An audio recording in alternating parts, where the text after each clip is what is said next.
మహానేతలపై తప్పుడు కేసులు పెడుతున్నారంటూ రోజా ఆరోపించారు. అయితే మాజీ మంత్రి రోజాకు ఎమ్మెల్యే భానుప్రకాష్ కౌంటర్ ఇచ్చారు.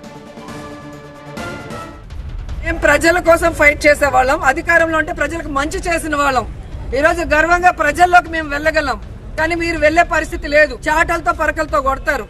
జగన్మోహన్ రెడ్డి ఇచ్చేటివన్నీ ఇస్తాము, అవి కాకుండా మేము చెప్పినవి కూడా ఇస్తామని చెప్పి చంద్రబాబు నాయుడు, పవన్ కళ్యాణ్, లోకేష్ ఎలా ఫెయిల్యూర్ అయిపోయారు, ఎలా ప్రజల్ని మోసం చేశారో అందరికీ తెలుసు. ఇంకొకసారి నోరు గనుక అదుపు తప్పితే అదే భాషలో నేను మాట్లాడాల్సి వస్తుందని భానుప్రకాష్ ని హెచ్చరిస్తూ మా మీద లేని తప్పుడు కేసులు పెట్టి మమ్మల్ని డైవర్ట్ పాలిటిక్స్ చేసేదానికి బలి చేయాలనుకుంటే ఒప్పుకునే పరిస్థితి లేదు.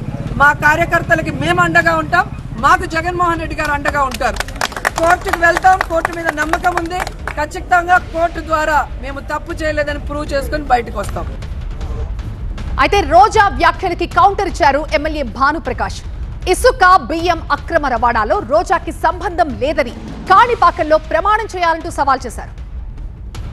ఇవాళ నువ్వు మోహన్ చెల్లక ఊరి మీద తిరగట్లా, నీకేం విషయాలు తిరగట్లేదు అనుకుంటా. నీలో లోపాన్ని మా మీద వృత్తి ఎట్ట నువ్వు అసలుకి. ఇంకోటి నువ్వు అన్నావు ఇసుక లారీకి నీకు సంబంధం లేదని. నీకు దమ్ముంటే నీకు సవాల్ ఇస్తున్నా, కాణిపాకం వెళ్దాం రా, ఇసుక లారీలకి నీకు సంబంధం లేదు మీ పార్టీ వాళ్ళకి ప్రమాణం చేయి. నీకు కానీ మీ అన్నలకు కానీ నీ మూడుకి కానీ సంబంధం లేదనే ప్రమాణం చేయి. నేను చేస్తా, నువ్వు చెప్పు టైం లేదా నేను చెప్పండి చెప్తా, పోయి చేద్దాం. కాణిపాకంలో పోయి ఆ ఇసుక కానీ అక్కడ జరిగే స్మగ్లింగ్ బియ్యం స్మగ్లింగ్ యాక్టివిటీస్ కానీ ఏదన్నా కూడా నాకు సంబంధం లేదని నేను ప్రమాణం చేస్తాను. నువ్వు వచ్చి చెయ్యి, నువ్వు చెప్పు టైం, నేను వస్తా అదే టైం. నీలో ఉన్న నిశుద్ధత కానీ అప్పుడు చూద్దాం.